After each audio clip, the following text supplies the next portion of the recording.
aviador pesca atún y le pasa al buque factoría o le vende al buque factoría ese atún y en el buque factoría lo enlatan. Entonces el atún que está siendo enlatado en el buque factoría se entiende que también es íntegramente producido porque corresponde a la bandera del mismo país. Es la condición. Si fuera una bandera de el que pesca, digamos, bandera boliviana y el que enlata bandera peruana, no cumple con la condición de íntegramente producido. La condición de íntegramente producido entonces es que justamente tengan la misma bandera ambos buques. Creo que eso estaba más que claro, pero de todas formas es importante hacer un pequeño repaso. Sí, lo que dice Sergio también es correcto, misma bandera. Lo que dice Ingrid, que creo que no me vio, ha debido estar muy distraída Ingrid, por eso no me alcanzaba a ver ayer. Y habíamos terminado revisando el tema de lo que eran los desechos y los desperdicios, si se acuerdan, cuando les comentaba de las computadoras y lo que se obtenía, el oro de esos monitores. Y el inciso K nos decía mercancías que hayan sido producidas solamente a partir de productos indicados en los párrafos anteriores. Quiere decir que si quiero fabricar queso, entonces puedo utilizar la leche que he obtenido en el inciso B y con eso fabrico el queso.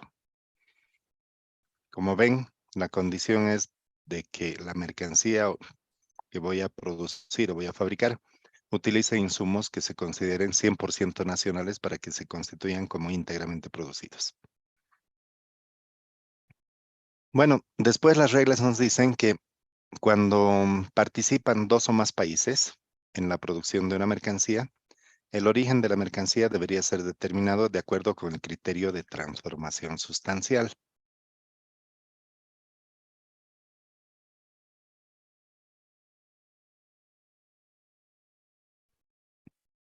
Y la segunda parte nos dice que para la aplicación de este criterio de transformación sustancial se tiene que utilizar lo que se conoce como la Convención Internacional sobre el Sistema Armonizado de Designación y de Codificación de Mercancías. ¿Ustedes saben cuál es esa Convención Internacional sobre el Sistema Armonizado de Designación y Codificación de Mercancías?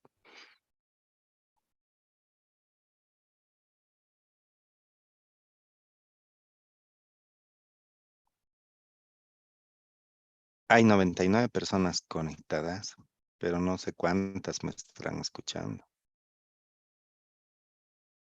Solo para amenizar un poco, levanten la mano los que me están escuchando, por favor.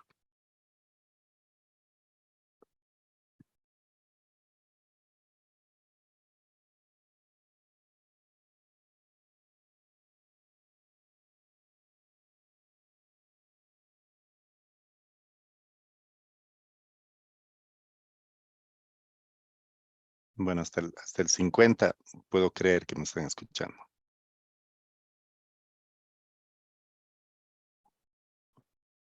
Ya hemos llegado a 61. Eso quiere decir que hay como 30 que no me escuchan.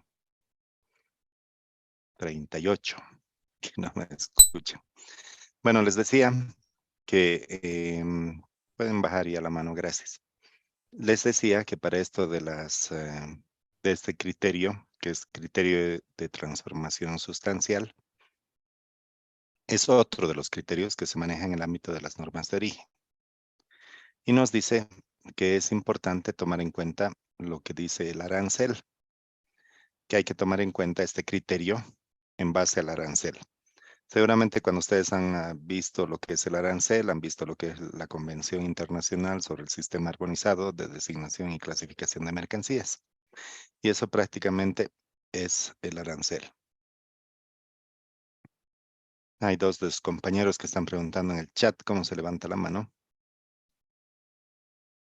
Hay una pequeña opción que dice levantar la mano en reacciones.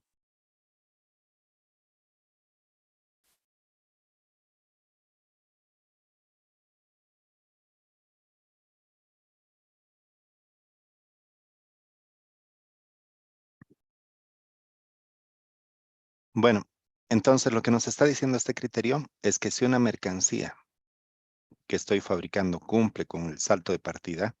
¿Qué significa salto de partida? Que la mercancía inicialmente se clasifica en una partida arancelaria y después de que ha sufrido un proceso de producción o de transformación, se clasifica en otra partida arancelaria. Por poner un ejemplo, la harina que utilizo para fabricar galletas se clasifica en una partida arancelaria distinta a la de las galletas. Si en el acuerdo me dicen que tienen que cumplir con el criterio de transformación sustancial, entonces me está diciendo que tiene que cumplir con el criterio de salto de partida. Quiere decir que la mercancía que se clasifica en una partida como harina, después, cuando se sufre un proceso de transformación o de fabricación o de producción en este caso, se va a clasificar en una partida arancelaria nueva, que va a ser el de las galletas. Entonces, esa es la forma en la que se ve con base a este criterio de transformación sustancial. Y por eso te pide que hagas la verificación con el arancel. Y esa es la forma de determinar si la mercancía califica como originaria o no. Entonces, hasta ahora estamos viendo ya 3 criterios. El primero de los criterios es el criterio de carácter esencial, si se acuerdan, que se le da a la mercancía o que se denomina este criterio, como ven ahí, de transformación sustancial. Ese era el primer criterio que hemos visto. El segundo de los criterios que hemos visto es mercancías producidas íntegramente o íntegramente producidas.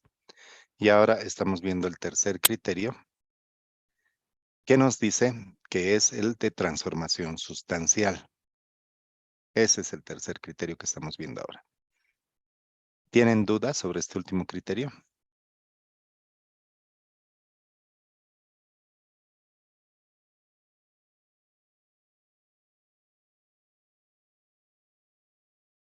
Si no hay dudas, entonces podemos seguir.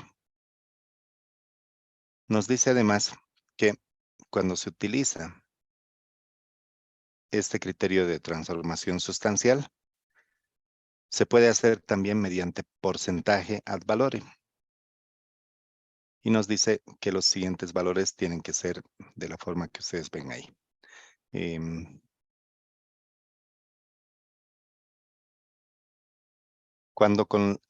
Para repasar los criterios de transformación sustancial. ¿Se acuerdan en el ejemplo que habíamos visto en clases cuando les decía que de la leche puedo fabricar o puedo producir mantequilla? La leche se clasifica en una partida arancelaria totalmente distinta a la partida arancelaria de la mantequilla. Y por eso nos dice que cumple con ese criterio de transformación sustancial. Voy a buscar para complementar otro ejemplo. Permítanme un segundo. Que tal vez eso nos ayude a interpretar de mejor manera lo que les estoy diciendo.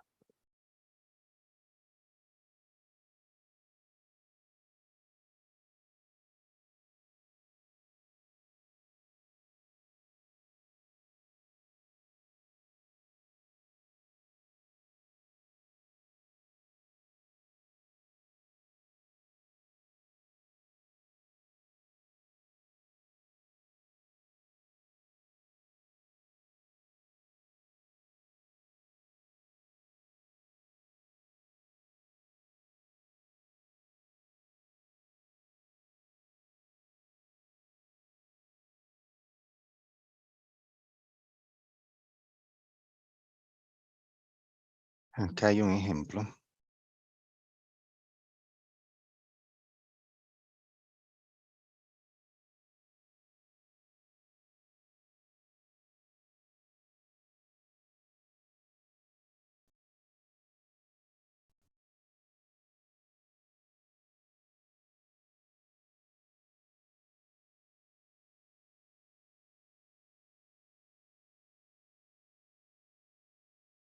Fíjense lo que tenemos acá.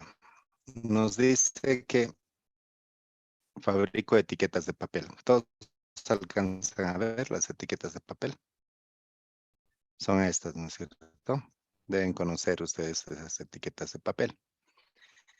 Y esta se clasifica en el área 4821. ¿De acuerdo? Y lo que nos está diciendo es que para poder fabricar estas etiquetas de papel, lo que estoy utilizando es un material que se llama papel couché. Estoy utilizando tinta de imprenta y estoy utilizando goma no tóxica. Fíjense lo importante. Esta mercancía se clasifica en esa partida 4821. Utilizo el papel couché de la partida 4810. Pueden ver que la partida arancelaria es distinta, ¿verdad?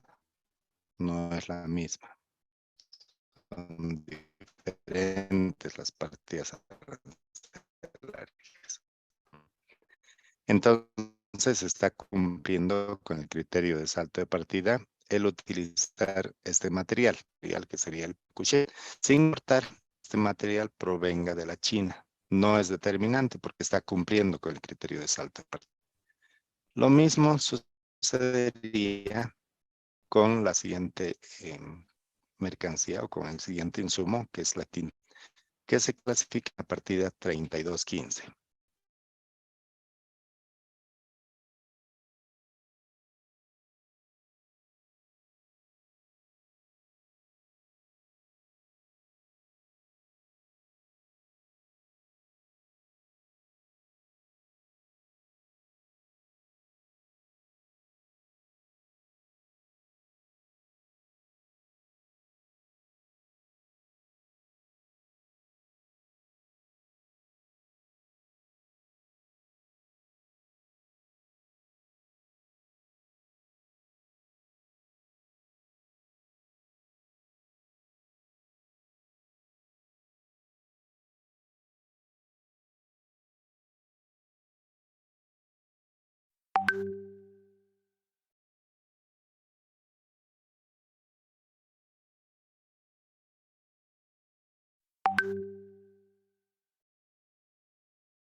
Por si acaso lo de que alguien me ha sacado de la reunión es broma. Em, como les estaba mostrando, entonces tenemos ahí con este criterio de salto de partida, de que efectivamente lo que sucede es que la mercancía resultante se clasifica en una partida arancelaria distinta a la de los materiales que utiliza o de los insumos que se están utilizando para poder producir o fabricar esta mercancía.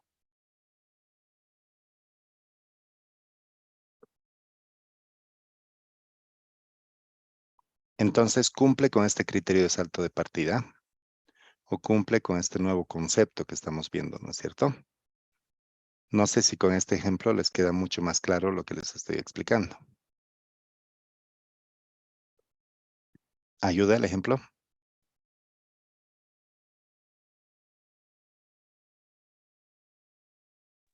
Sí, licenciado.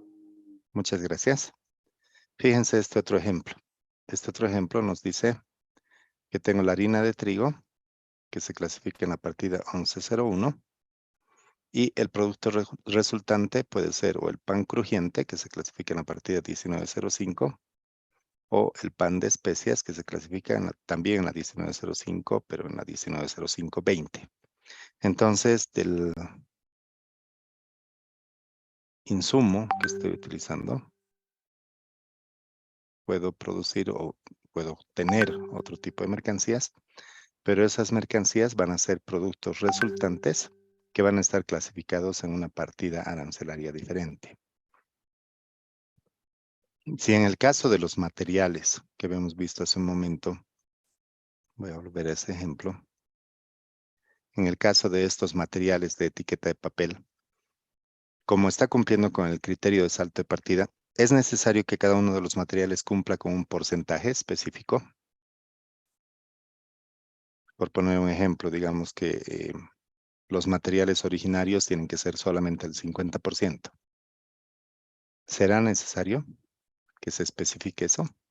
¿Qué opinan ustedes?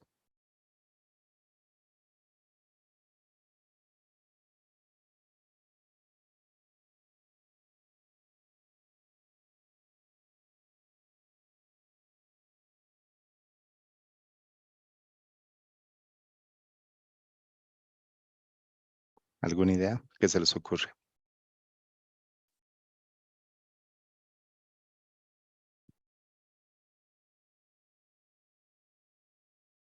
Eddie, como tú eres el último que ha escrito en el chat, te pido un número del 1 al 99, por favor.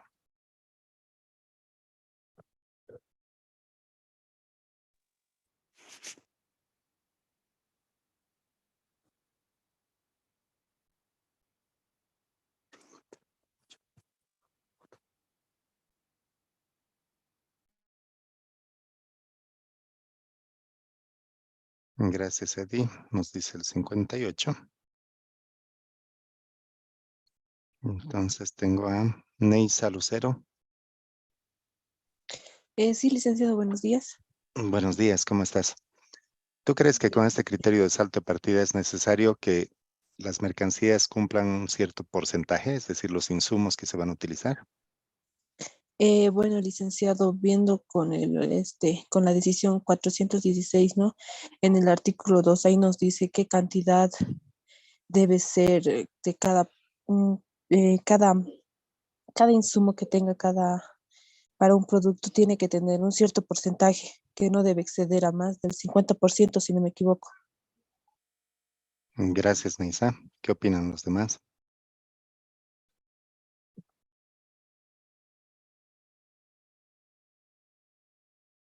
Si el criterio te dice que solamente tienes que cumplir un salto de partida, no es necesario el porcentaje. No tendría sentido hablar de porcentajes.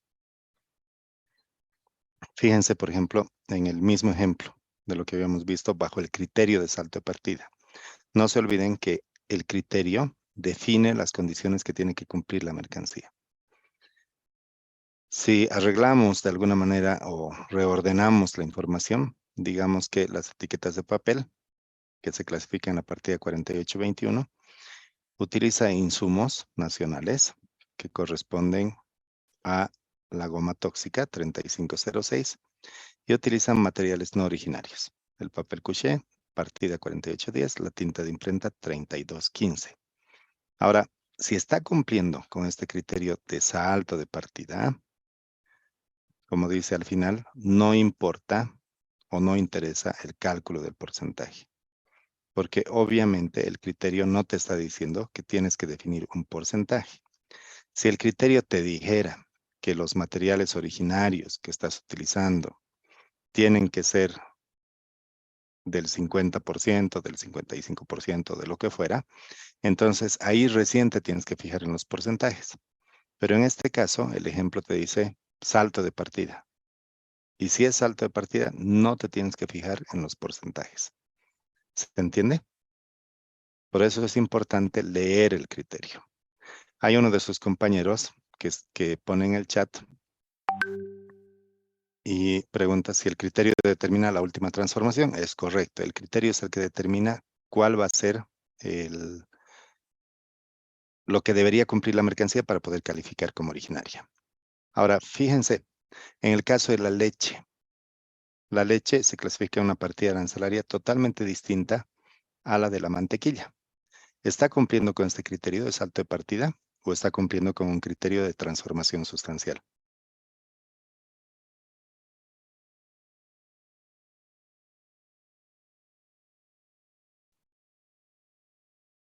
¿Qué opinan?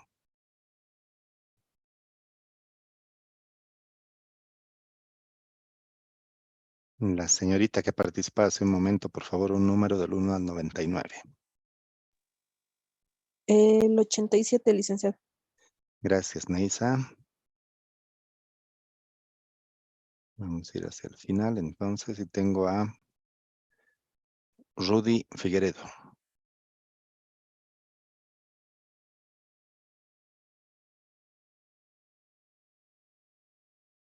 Si no está Rudy, entonces la siguiente persona es Rosely Calizaya.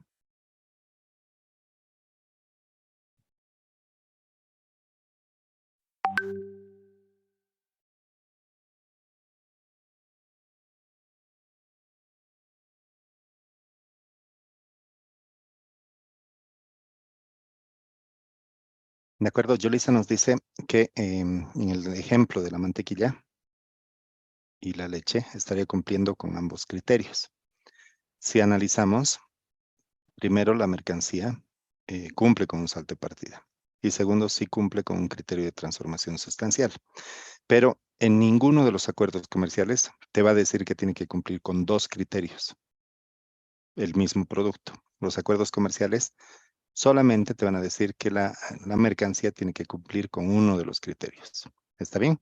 Pero para nuestro ejemplo, lo que estamos haciendo es interpretar que efectivamente nuestra mercancía cumple con esos dos criterios. Lo que les he mostrado con estos ejemplos y demás es parte de la clase que doy en un diplomado, en el cual se profundiza un poco más lo de los conceptos. Entonces, volviendo a lo que hemos visto,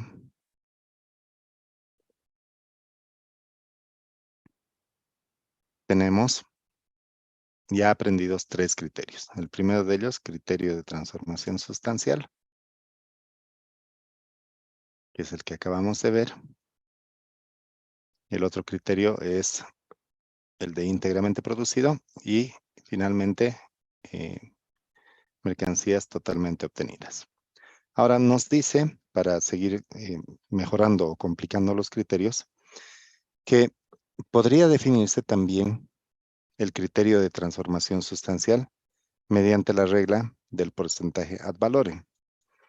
En este caso, sí está aplicando lo que estábamos comentando hace un rato, ¿se acuerdan? ¿Qué pasa si considero para los materiales importados que tengan que cumplir un porcentaje? Ahora sí, lo que nos estaba diciendo su compañera, creo que era Danitza.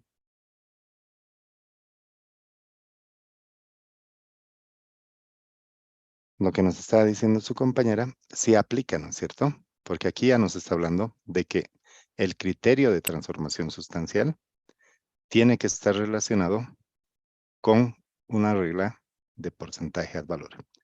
¿Qué es el porcentaje ad valorem? Eso han debido aprender ustedes cuando han visto el arancel. Es solamente un porcentaje sobre el valor de la mercancía. Y nos está diciendo que para los materiales importados, el valor aduanero en importación es el que se tiene que tomar en cuenta. ¿Cuál es el valor aduanero en la importación? Seguramente ustedes también han aprendido, es el valor CIF, ¿no es cierto? Sobre el cual determino o calculo la base imponible. Entonces, eso nos está diciendo. Si voy a tomar en cuenta un porcentaje dentro de lo que es la transformación sustancial, si voy a utilizar materiales importados, entonces tengo que ver cuál es el valor CIF de esa mercancía. Ahí se aplicaría lo que nos decía su compañera de la decisión 416, donde define cuánto de porcentaje debe cumplir los materiales importados. ¿Está bien? Entonces estamos profundizando ya en el criterio, porque ya estamos hablando de porcentajes. Ahora nos dice, ¿qué pasa si los materiales son de origen indeterminado? He ido al mercado y se me ocurre fabricar camisas y compro telas. Pero la verdad es que como el mercado es informal, el que tenemos en nuestro país, no sé si esa tela es de origen chileno, si es mexicano, si es chino o lo que fuera. Entonces dice, como no conozco el origen de estos materiales, la tela, en nuestro ejemplo, entonces tengo que verificar el primer precio verificable pagado por esos productos en el territorio del país donde se llevó a cabo la fabricación. Entonces tengo que tratar de buscar cuál es el precio que ha sido pagado por esta tela. ¿Dónde? Aquí en nuestro país. Entonces tendré que verificar con mercancías que hayan sido importadas en un momento próximo y con eso voy a poder determinar si efectivamente la tela que estoy utilizando es de un origen chino, chileno o mexicano y voy a poder determinar también el valor de esa mercancía. Se nos va a cortar, así que les pido que por favor se reconecten.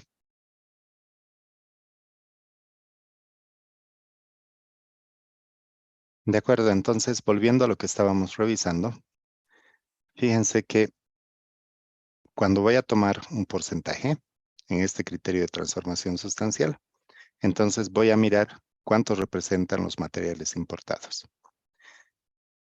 Y estos materiales importados para poder determinar el valor o el porcentaje de la mercancía.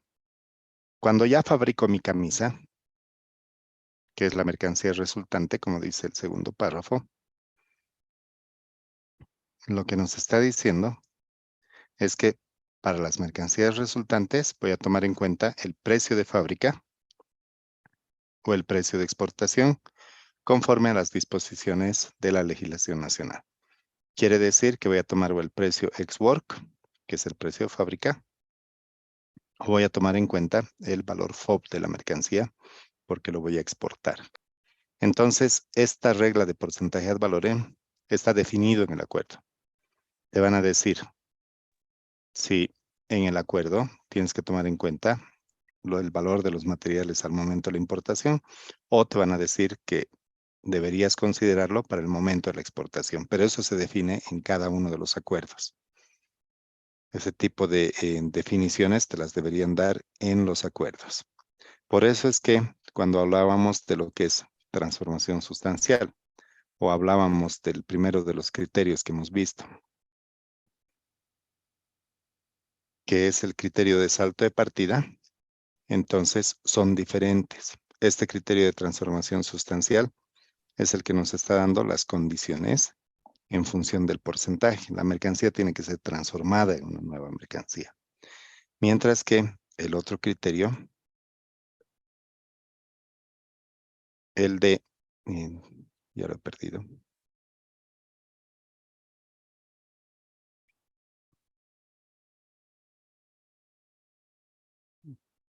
El que estamos viendo ahora, lo que nos está diciendo es que tiene que ser parte de un porcentaje. Y ese porcentaje tiene que ser sobre el valor de la mercancía. ¿Ya va a ser considerado al momento que importes los materiales o va a ser considerado al momento que ya hayas fabricado la mercancía? Hay otro criterio que es importante y este criterio está relacionado justamente con los casos especiales de calificación de origen. Esto hay que leerlo por partes, como les he enseñado a leer en todas estas definiciones de normas de origen. Porque nos dice, si estoy hablando de accesorios, repuestos y herramientas, que voy a hacer, que los voy a utilizar en una máquina, en un aparato, en un artefacto o en un vehículo, estas van a ser consideradas como del mismo origen de la máquina, del aparato, el artefacto o el vehículo. La única condición que tiene que cumplir es que deberían ser importados y deberían ser vendidos normalmente con ellos, en especie y en cantidad, nos dice. Bueno, ahora, ¿cómo lo leo? Imagínense ustedes que van a comprar un auto. Van a Incruz y en Incruz miran un vehículo que es traído del Brasil. Ahora, ese vehículo traído del Brasil tiene algunos accesorios, tiene algunos repuestos y tiene algunas herramientas. Ustedes abren la maletera y les van a mostrar. Tiene llanta de repuesto, les van a decir. Tiene las llaves para cambiar, tiene el triángulo y tiene la gata y posiblemente un destornillador o alguna llave adicional. Entonces, ¿qué son estos? Son accesorios, repuestos y herramientas, ¿no es cierto? Que vienen junto con el vehículo. Entonces, para nuestro ejemplo, vamos a tomar en cuenta que estamos hablando de estos accesorios, repuestos y herramientas. Y estamos diciendo que viene con el vehículo. Pero resulta que la gata es fabricada en la China. La llanta de repuesto es traída de Corea. Y posiblemente el resto de lo que tendrías, la llave, los destornilladores y demás, también son fabricados en la China. ¿Será que estas herramientas que vienen con el vehículo que voy a comprar deberían considerarse que provienen realmente de la China o de Corea?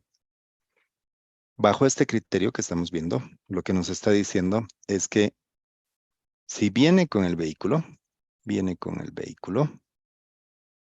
son importados, dice, ¿no es cierto?, con el vehículo, y son vendidos con este vehículo normalmente.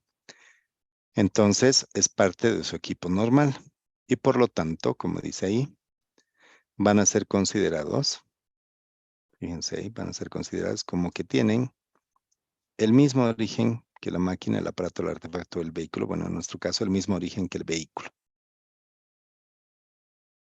Entonces, en resumen, compro el vehículo y el vehículo me dicen que es originario del Brasil, que viene con sus herramientas, que pueden ser chinas o pueden ser coreanas.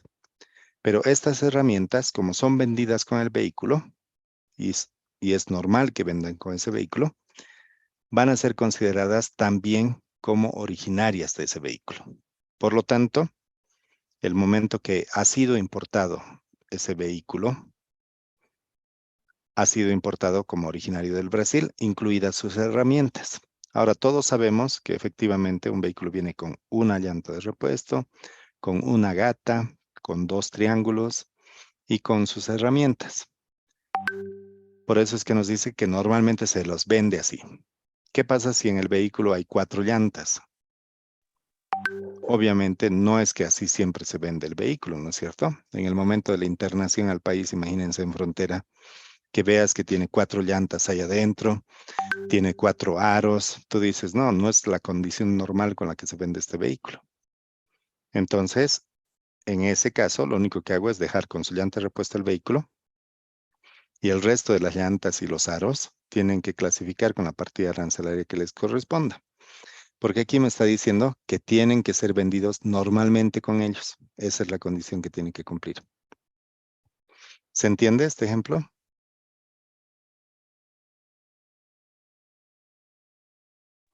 Sí, Lice, pero una consulta. ¿Bajo qué criterio es esto? Gracias, Janet. Lo que nos dice es un caso especial de calificación para determinar el origen. Es decir, es adicional a los criterios que ya hemos visto. Porque lo que nos está diciendo es, ¿qué pasa si traigo un vehículo que viene con sus herramientas? ¿Qué hago con eso? El vehículo obviamente va a calificar como originario. Y el vehículo calificará como originario en base a los criterios que hemos visto. Transformación sustancial, íntegramente producido, ¿no es cierto? Pero las herramientas que vienen con el vehículo, entonces ya es un caso especial de calificación.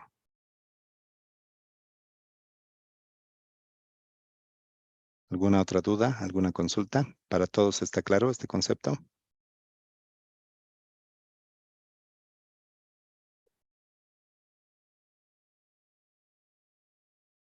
Gracias, Janet.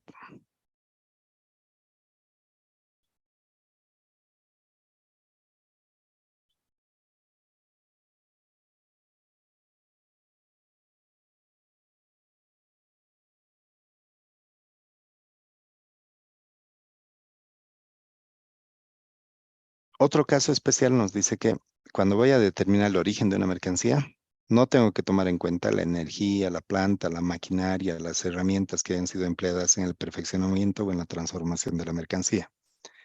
Pónganse a pensar en una fábrica.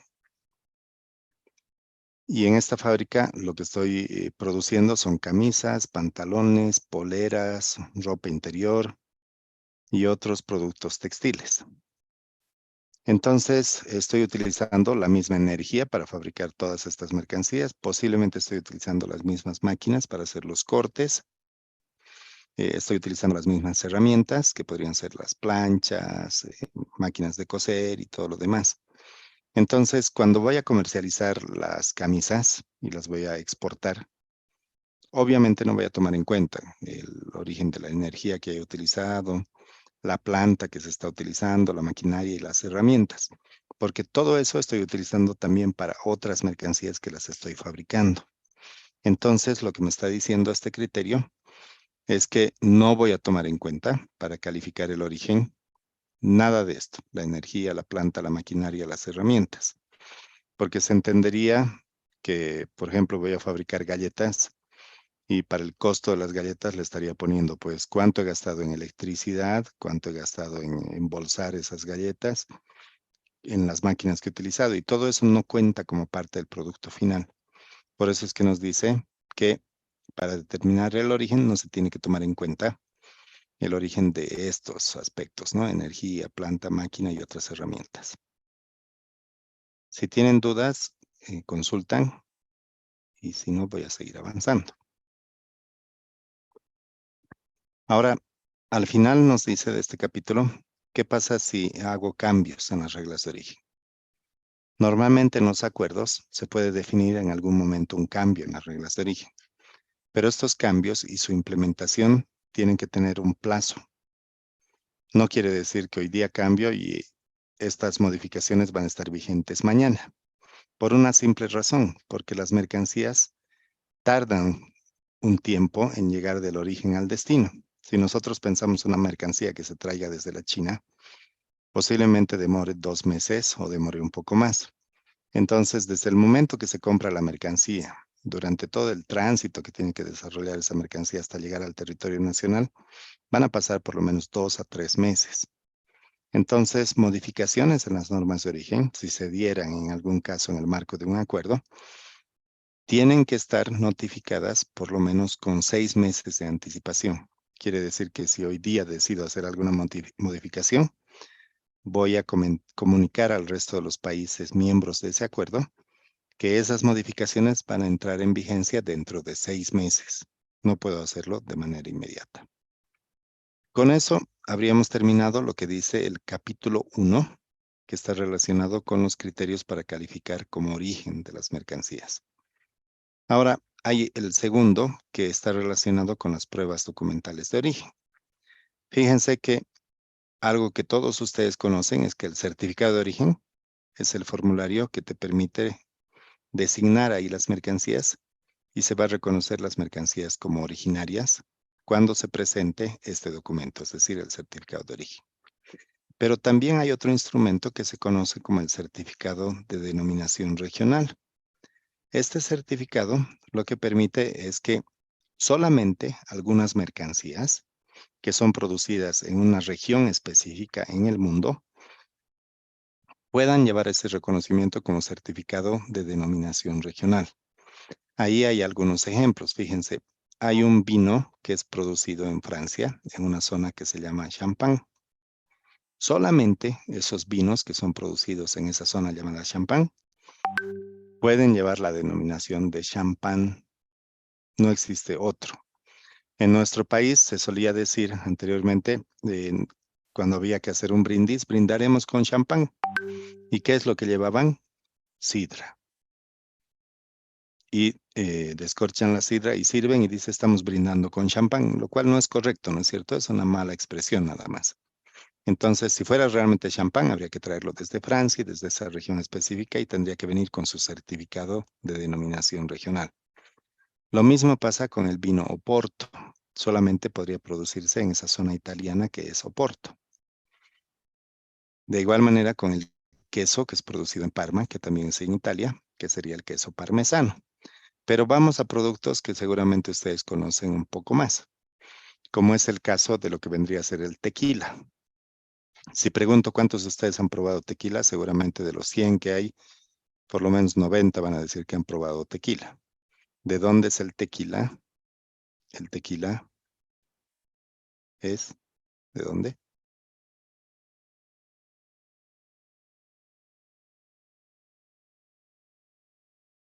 México, Lice. Gracias, Janet. El tequila es mexicano y solamente el tequila se puede comercializar si ha sido producido en México. No hay tequila hecho en Chile, no hay tequila hecho en Perú, no existe. Solamente el tequila mexicano. ¿Sabían ustedes que en nuestro país han sacado un aguardiente hace algún par de años? Gracias a Mariana y a Froilán por haber respondido, también indicando que es México. En nuestro país quisieron sacar y ponían aguardiente tipo tequila. Los mexicanos han reclamado y han dicho, tequila solo se produce en México, Bolivia no puede sacar ese tipo de producto y tiene que respetar el acuerdo que tenemos y por lo tanto tendría que sacar de esa su aguardiente esa denominación que dice tipo tequila. Ante esa representación formal de México se ha tenido que quitar y las empresas han cambiado el nombre, pues han puesto aguardiente de cualquier otro nombre. Este certificado de denominación regional, como dice Sergio, solamente aplica para el tequila. Quiere decir que si presenta certificado de denominación regional, no le vas a pedir que presente un certificado de origen también, porque se entiende que solamente se produce en esa zona. En el acuerdo que se ha firmado, que no es un acuerdo comercial, sino más bien es un acuerdo de reconocimiento mutuo entre Bolivia y Estados Unidos, el único país que puede comercializar Singani en Estados Unidos es Bolivia. Nadie más lo puede hacer. Entonces, Estados Unidos reconoce al Singani boliviano como un producto de denominación regional. En el caso hay un whisky, el Tennessee Whiskey, que es producido en Estados Unidos. Bolivia le reconoce a Estados Unidos. Y hay un famoso producto que viene también de Estados Unidos, que es el Bourbon, o Bourbon, como dicen ellos, que también es reconocido por Bolivia. Entonces, el único país que puede comercializar esos dos productos, el Tennessee Whiskey y el Bourbon, es Estados Unidos. Y por lo tanto, en Bolivia se lo reconoce con este certificado de denominación regional. Luego tenemos lo que es la declaración certificada de origen. Esta declaración certificada de origen nos dice que es certificada, que certifica que la mercancía es originaria. ¿Quién certifica que la mercancía es originaria? Ahí nos dice claramente, lo hace la autoridad o el organismo facultado para ello, es la autoridad competente. Entonces, cuando hablan de declaración certificada, la hace la autoridad competente. Pero también hay declaración de origen. Como no es certificada esta declaración de origen, entonces puede estar en la factura comercial y esto lo va a presentar el fabricante, el productor, el proveedor o el exportador. Como ven, hay una diferencia entonces entre declaración certificada y declaración de origen.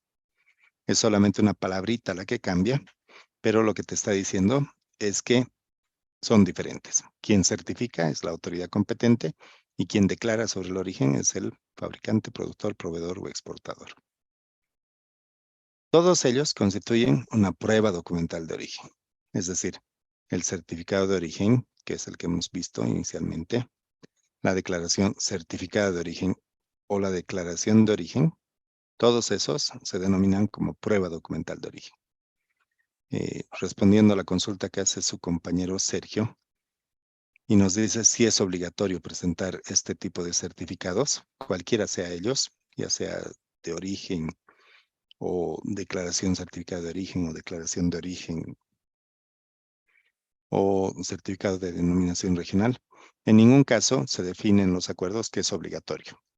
Si tú quieres, presentas el certificado de origen para acogerte a la preferencia arancelaria correspondiente. Si no lo presentas, pues pagas los aranceles o los tributos como si fuera un tercer país. El convenio de Kioto da un ejemplo de modelo de certificado de origen. Este modelo de certificado de origen es un modelo básico que establece el convenio de Kioto y que la mayoría de los países ha modificado este modelo básico. No lo vamos a analizar porque en realidad nos interesa a nosotros conocer cuáles son los certificados de origen que utiliza Bolivia.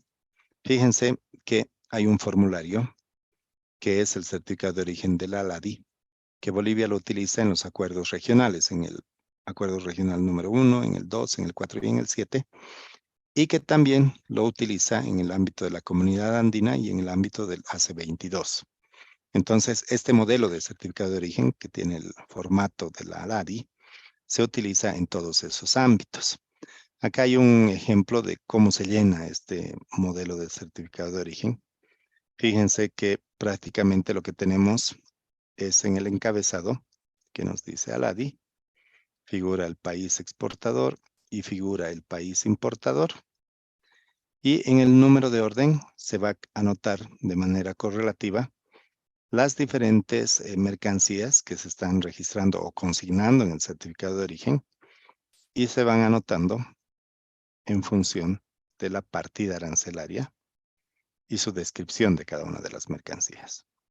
Si estamos viendo que es un certificado de origen que lo utilizan Perú y Bolivia, se va a entender que es un certificado de origen que está en el marco de la comunidad andina.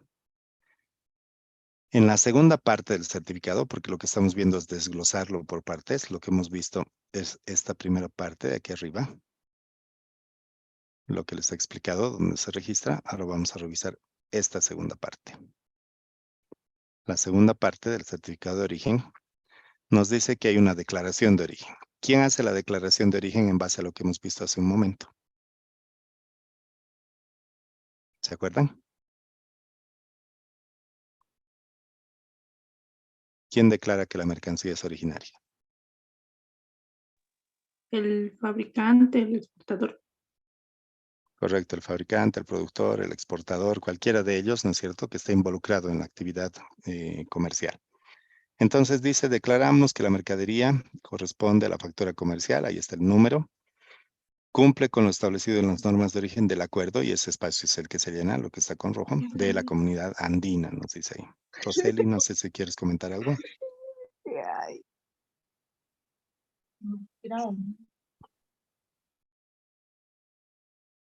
Creo que no. Y ahí también va con el mismo número de orden que hemos visto. Este número ya es de origen.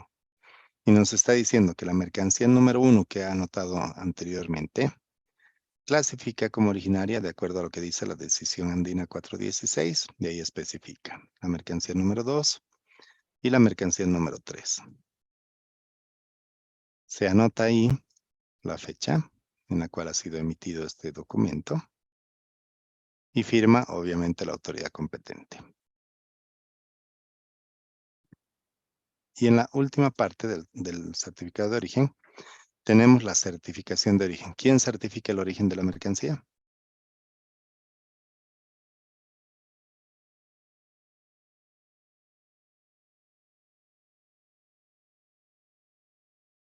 Como les había dicho, certifica la autoridad competente. Entonces ahí va la fecha y ahí va la firma de la autoridad competente. Si vemos esto en un ejemplo, fíjense ustedes que este es un certificado de origen que es emitido por el Cenavex, que lo vamos a desglosar igual, vamos a ir viéndolo por partes, ¿está bien? La primera parte del certificado, la segunda y la tercera. Así lo vamos a mirar.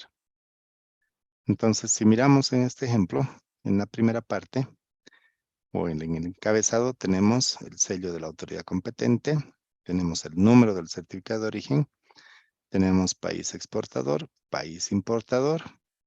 ¿Se acuerdan el número de orden? Acá solamente hay consignado una mercancía. Ahí tenemos la partida arancelaria de la mercancía y su descripción. Grano de chía. Eso es lo que nos dice. En la segunda parte, tenemos la declaración de origen. ¿Quién declara el origen de una mercancía? Esto ya de memoria tienen que saber. Exportador. El fabricante. Gracias, Lucero. El exportador. Y dice que declara que la mercancía está en el marco de la Comunidad Andina. Ahí coloca el número de factura comercial, el número de orden que es correlativo al producto, y ahí está en el marco de la decisión 416 que califica como originaria. Y ahí va la firma, ¿no es cierto? De la empresa que es Agrisos. Luego tenemos en la parte inferior la certificación de origen. ¿Quién certifica? La autoridad competente. Esta es la firma de la autoridad competente, autorizada para emitir certificados de origen. Y este es el sello. Entonces, ese es el modelo que hemos visto en el marco de lo que vendría a ser este formato tipo ALADI. Fíjense que aquí el número de la factura comercial es el número 7 y eso tiene que estar consignado en la factura comercial. Este es el ejemplo. Agrisos, número de factura comercial, 7. Y ahí está el detalle o la descripción de la mercancía y refrendado por la autoridad competente que es Cenavex. El siguiente modelo de certificado de origen es un modelo que se aplica en el ámbito del acuerdo entre Bolivia con México. Este es el único modelo de certificado de origen que está vinculado con lo que se denomina la autocertificación. En el caso del acuerdo de Bolivia con México, puede ser emitido este documento por el exportador. No necesariamente tiene que acudir a la autoridad competente. Es el único acuerdo que tiene firmado Bolivia en el cual se establece o se define la autocertificación. ¿Cómo se llena este documento o qué información lleva este documento? Fíjense que en la parte superior dice de días, voy a tratar de señalarlo, desde una fecha determinada hasta otra fecha. Normalmente esto puede ser de un año. Si esto va en blanco, quiere decir que efectivamente la mercancía o el certificado de origen, mejor dicho, tiene validez de un año cuando esto va en blanco. Acá viene la descripción de la mercancía, la partida arancelaria, donde se encuentra en el acuerdo definido que esta mercancía tiene preferencia arancelaria, y acá hay dos criterios adicionales que se podrían completar si son necesarios. En este caso dice que no. Acá va la firma de quien está emitiendo el certificado de origen, va el nombre de la empresa y en la parte inferior está la fecha. Luego tenemos el formulario del certificado de origen del AC36. Este se utiliza solamente en el marco del AC36. Vamos a ver directamente un modelo. Ahí tenemos un modelo de certificado de origen que lo vamos a desglosar para poderlo ver mejor. Fíjense que efectivamente nos dice que es en el acuerdo entre Bolivia y el Mercosur. Acá hay un dato particularmente curioso porque figura Gobierno de la República de Bolivia. Y ya no somos un gobierno de la República de Bolivia. Este certificado de origen es del 2021, pero inclusive en el 2021 se sigue reconociendo a nuestro país como gobierno de la República de Bolivia porque así se ha suscrito el acuerdo, cuando Bolivia era un gobierno.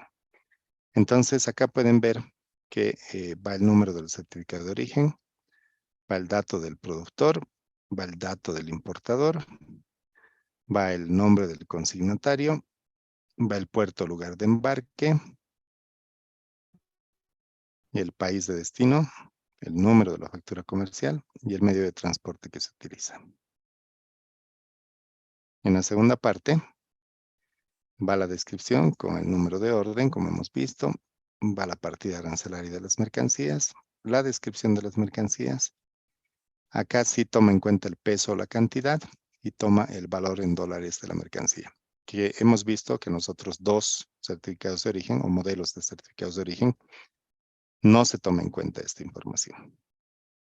Finalmente, te dice cuáles son las normas de origen con las cuales califica esta mercancía como originaria y al final va la certificación de origen. la autoridad competente que certifique el origen de la mercancía, y acá va la empresa que está certificando que la mercancía es originaria o no. Entonces, esos son los modelos de certificados de origen que se tienen. Y prácticamente con esto habríamos revisado lo que nos dice el Convenio de Kioto en materia de normas de origen, y se refleja todo esto en cada uno de los instrumentos que tiene firmado Bolivia.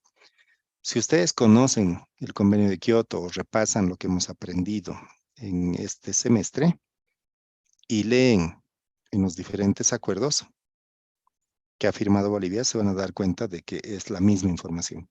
No cambia esta información. Lo único que difiere son la interpretación de cada uno de estos criterios en cada uno de los acuerdos. Entonces, quien conoce el Convenio de Kioto, conoce lo que dice cada uno de los acuerdos firmados por Bolivia. ¿Dudas, consultas o comentarios que tengan?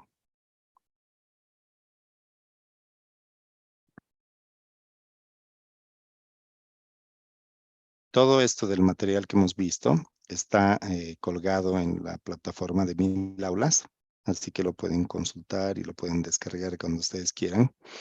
Les voy a compartir el texto también del Convenio de Kioto para que ustedes también lo utilicen como un documento de consulta en algún momento que lo requieran y les sirva esa información. Lo último que quiero decirles es, como se ha puesto en el grupo de WhatsApp, el examen empieza a las 9:30 de la mañana. Pueden tomar estos 15 minutos que quedan para poder darle una leída o repasada rápida a lo que hayan encontrado o a lo que necesiten sobre lo que tengan dudas, pero de todas formas, todo lo que está en el examen es prácticamente lo que hemos visto en estas clases, así que no creo que tengan ninguna dificultad en resolver el examen. ¿Comentarios, dudas, consultas?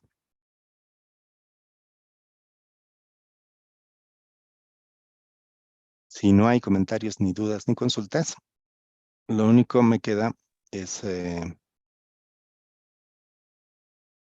Licenciado, buenos días. Lo que hoy hemos avanzado no está en el 1000 aulas, solamente está hasta el anexo 1, no esto del anexo 2 que hoy ha avanzado, licenciado. Y no hay problema, lo subo en este momento. muchas gracias, Lic. Tal vez pedirle si nos podría dar un poquito de, por lo menos hasta el día viernes, para entregar el trabajo número 2 que tenemos, debido a que, como usted sabe, estamos en final de semestre y como también en las otras materias tenemos trabajos prácticos grupales que entregar. No sé si esto sería posible, licenciado. De acuerdo, muchas gracias, Dominic. Yo no tengo problema, pero no se olviden que también tengo que entregar notas, ¿no es cierto? Entonces, trataremos de encontrar algo que sea beneficioso para ambos, porque hoy día era el plazo, lo podemos ampliar hasta mañana en la noche, ¿les parece? Así ustedes también me dan tiempo para poder revisar los trabajos con calma.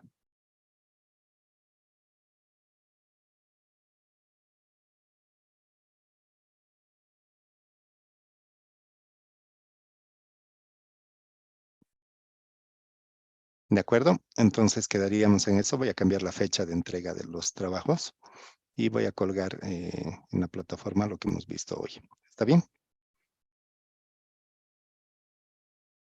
Si no hay más comentarios, entonces simplemente agradecerles por la asistencia y la participación en las clases durante este semestre y desearles suerte en el resto de los estudios que tienen en la carrera. Y pues si se da el caso, con alguno de ustedes me imagino que en el futuro nos volveremos a ver en las clases. Y si no, saben que pueden contar conmigo para cualquier duda, consulta o lo que requieran vinculado con el comercio internacional. Cuídense, suerte en su examen y cualquier cosa también les voy a estar comunicando por el grupo de WhatsApp. Una vez que tenga las notas, también las voy a compartir para ver si es que existiera algún reclamo, alguna duda antes de subir al sistema. Porque ustedes saben que una vez que se sube al sistema ya hasta ahí llegamos, ¿no es cierto? Entonces, cuídense, suerte en todo y que tengan un buen miércoles. Gracias por todo. Hasta luego, licenciada. Hasta luego.